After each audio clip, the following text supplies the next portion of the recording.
Regardez cette image. La mort de Lady Di, ça a duré assez longtemps. Regardez cette image qui est absolument sidérante et peut-être peut-on marquer quelques secondes de silence.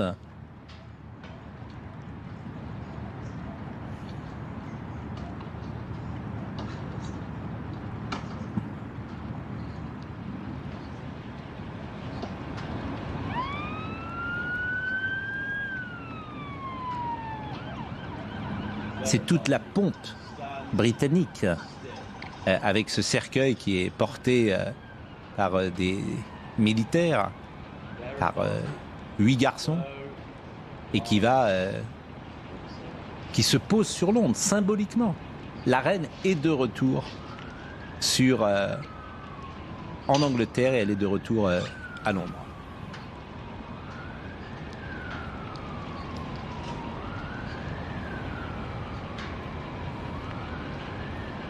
Jérôme Begley. Alors, il faut expliquer pourquoi ça s'est passé comme ça, c'est qu'elle est morte en Écosse dans une résidence privée, qu'il fallait donc transporter sa dépouille d'une résidence privée à la résidence officielle. C'est le palais de Holyrood qui était à Édimbourg. Holyrood. Donc il y a eu 3 heures, il y avait une petite procession qui avait été organisée. Après, comme elle est à la fois chef d'État et qu'elle dirige aussi la religion anglicane, il fallait qu'elle soit dans le palais et dans la cathédrale. Et maintenant, elle revient dans la capitale du Royaume-Uni. Donc c'est pour ça qu'il y a cette... on a l'impression que c'est long, mais il y a une circonstance particulière. Je ne dis pas ça, je ne dis pas que c'est long. Une séquence qui est... Voilà, c'est une séquence qui, chaque jour... nous apporte son lot de... Voilà, et il y a, disons-le, forcément une mise en scène de la couronne britannique et de la royauté également, ce qui est assez sidérant d'ailleurs de voir l'influence que ça a dans les papiers que je lis chaque matin. C'est-à-dire que tout le monde, au fond, trouve dans cette permanence de la royauté, dans nos sociétés, quelque chose de positif. C'est ça qui m'étonne en lisant ce matin, je lisais tous les journaux. Tout le monde souligne ça. Il y a 2 choses qui se superposent. Il y a le deuil et les prochaines funérailles de la reine défunte, et il y a la prise de pouvoir, et il y a la réception du nouveau roi Charles III devant ce qu'on pourrait appeler des corps constitués, c'est-à-dire le palais de Westminster où se tient le Parlement, c'est-à-dire les représentants des différents ordres anglais. Donc forcément, ça donne quelque chose de long, mais de toujours très beau, très codifié, très sobre, très émouvant. Voilà. Quand même, au moment de la mort de Lady Di, qui est morte à Paris, alors ça, évidemment, il n'y avait pas la même pompe, mais il y a eu quand même, dans toute la Grande-Bretagne et dans le monde entier, ça a duré des jours et des jours. Non, c'était une émotion, c'était pas comparable. Je trouve que c'était Lady Di, c'était une rockstar qui quittait ce monde. Là, c'est autre chose. Oui, bien sûr que c'est autre chose. comment dire, la reine d'Angleterre n'est pas une rockstar. C'est autre chose. Il me semble qu'il y a une adhésion plus générale. Oui. Diana, bon, beaucoup l'ont pleuré, mais certains n'en raffolaient pas. Moi, j'avais été très étonné du mouvement mondial planétaire pour oui, mais c'était pas codifié en Grande-Bretagne comme ça l'est là. Je ne dis pas que c'était la même chose, je vous rappelle juste que ça avait... C'était une émotion qui, me semble-t-il, n'est pas comparable, pour tout dire, avec celle que nous vivons là. L'enterrement de Victor Hugo. On va dire que c'était une émotion un peu médiatique et pas voilà, c'est exactement ce que dit Jérôme, est plutôt juste. C'était une femme frappée dans sa jeunesse et il y avait un chagrin pour Lady Di qui n'existe pas de la même manière pour la reine d'Angleterre. La reine d'Angleterre a 96 ans. Chacun comprend qu'une femme de 96 ans, la peine, le chagrin n'est pas la même, bien sûr. Mais en revanche, moi, ce qui m'intéresse, c'est cette mise en scène, d'une certaine manière, cette mise en perspective de ce qu'elle incarne. Et le monde regarde cela avec intérêt, curiosité, parfois envie. Et chaque jour, et avec une cérémonie ou un hommage différent. Alors qu'on pourrait se dire que c'est toujours la même chose, ce sont toujours des militaires qui portent un cercueil revêtu du même drapeau, et bien malgré tout, les cadres changent et on est quand même encore happé par ce spectacle. Alors manifestement, à cette cérémonie, le cercueil d'Élisabeth qui a atterri à Londres, manifestement le roi Charles III n'est pas présent, il est représenté par sa sœur, Anne d'Angleterre. J'imagine d'ailleurs que c'est son époux qui était près d'elle, qu'on a vu à plusieurs reprises. Et l'aéroport de Northolt, au Royaume-Uni, vous voyez le corbillard qui quitte à l'instant le tarmac et qui va rejoindre sans doute Buckingham, puisque c'est là que la reine va reposer durant quelques heures. Et je parie qu'il y aura des milliers de personnes, des dizaines de milliers de personnes sur le Bien sûr, parce que c'est la première fois depuis jeudi soir, hein, nous l'avons dit, c'est la première fois depuis jeudi soir et depuis le décès de la reine que elle est présente sur le sol de l'Angleterre. Dans un tout autre contexte, pour les mariages royaux, les Anglais aussi se rassemblent.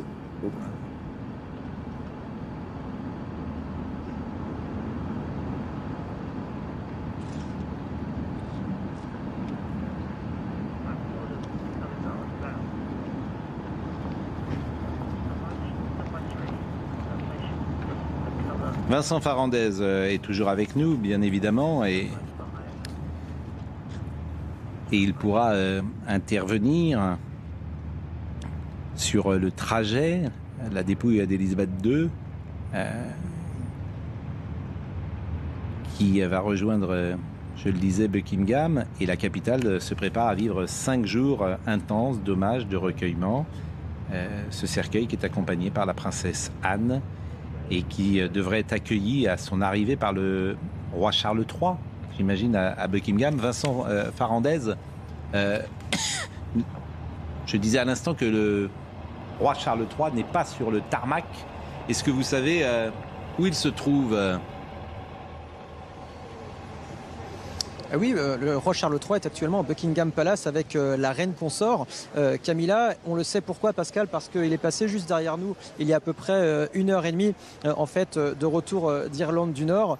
Il a fait tout ce trajet en fait dans Londres également, comme va le faire un petit peu le cercueil de la reine dans quelques dizaines de minutes désormais. Il est passé ici, juste ici, parce que cette route que vous voyez là mène directement à Buckingham Palace. C'est à peu près à 200 mètres d'ici. Il est passé il y a 1h30.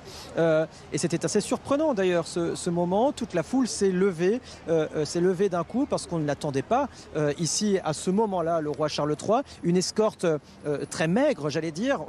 Nous, en tant que Français, en tout cas, c'est surprenant de voir ce dispositif de police autour de la voiture du roi Charles III. Ce dispositif assez maigre. Et le roi Charles III qui a donc fait ce salut royal à la foule, aux gens qui étaient juste à côté de nous. Il y a énormément de monde. Il faut vraiment bien se rendre compte de la foule qui se masse derrière les barrières de sécurité. Et donc le roi qui a fait ce salut royal, et j'ai vu à ce moment-là dans les yeux des Britanniques qui attendent depuis maintenant 6 heures ici, eh bien cette fierté, cette émotion de voir le roi et que le roi les salue. C'était vraiment un moment très particulier, très singulier ici, parce que c'est l'histoire qui s'écrit à Londres, l'histoire qui s'écrit au Royaume-Uni, l'histoire anglaise. Maintenant, on attend évidemment les Britanniques qui attendent depuis maintenant 6 heures, attendent le passage du cercueil de la reine, une manière pour eux de lui rendre un dernier hommage. Les personnes qui sont juste à côté de nous d'ailleurs, eh bien, ont prévu d'aller à Westminster dans quelques jours, peut-être faire 20-30 heures de queue, mais en tout cas d'aller voir le cercueil et de rendre ce dernier hommage devant le cercueil à la reine Elisabeth II. Cette nuit, Vincent Farandez, le cercueil de la reine Elisabeth sera à Buckingham. Il va rester combien de temps ? Il va rester pour la nuit, ce cercueil dans la ballroom exactement à Buckingham Palace, le temps que la famille royale également rende un dernier hommage à la reine Elisabeth II dans le palais royal, et sera ensuite transporté sur ce cercueil, transféré au Westminster Hall, un peu plus loin, à peu près 1,5 km, 2 km de Buckingham Palace. À 14h22 très précisément, il y aura cette procession qui partira de Buckingham jusqu'au Westminster Hall. Une procession qui durera 38 minutes, qui arrivera donc sur place à 15h. Il y aura une courte messe à 15h et ensuite Big Ben sonnera également. Il y aura des tirs de l'artillerie royale et ensuite les Britanniques pourront venir se recueillir auprès du cercueil de la reine. Le cercueil qui sera accompagné pendant 38 minutes par le roi Charles III, roi, évidemment, par la famille royale, par la garde royale. Il y aura énormément de monde dans les rues de Londres, bien évidemment. Il y a déjà beaucoup de monde autour de nous. Ça donne un petit peu le pouls de ce qui se passera demain à partir de 14h22 heure locale, donc 15h22 en France.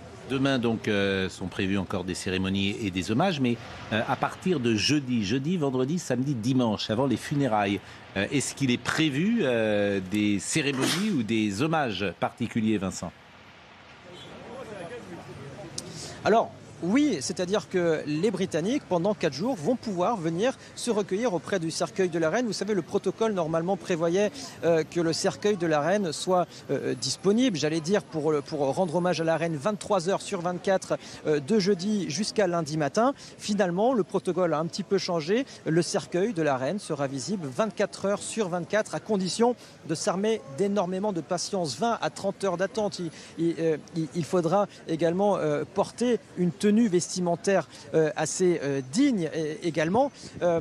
Et ça, je veux dire, les médias britanniques ont énormément communiqué là-dessus. Pas de photos, pas de vidéos non plus, pas de téléphone portable au sein de Westminster Hall. Le protocole est très strict et donc les hommages des Britanniques ici à Londres va durer 4 jours à 6h30 du matin, très précisément lundi. Il sera impossible de rentrer au sein de Westminster Hall parce que les funérailles de la reine commenceront en fin de matinée.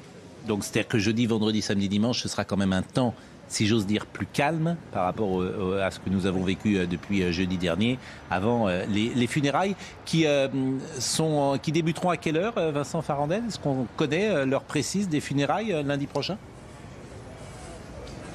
On n'a pas encore l'heure précise, a priori en fin de matinée pour les funérailles de la reine Elisabeth II. On sait en revanche à peu près qui assistera à ces funérailles. Évidemment, Joe Biden a annoncé sa présence, Emmanuel Macron sera là également, la famille royale espagnole, la famille royale néerlandaise, norvégienne, suédoise sera là, l'empereur du Japon également. Ursula von der Leyen sera là aussi lundi prochain, des chefs d'État en tout cas qui vont arriver à partir de samedi d'ailleurs. Et donc à partir de samedi, il y aura un énorme dispositif de sécurité ici à Londres. Et le protocole d'ailleurs est assez strict. Il a été dévoilé par le Guardian ici en Angleterre. Protocole qui demande aux chefs d'État de venir en vols commerciaux.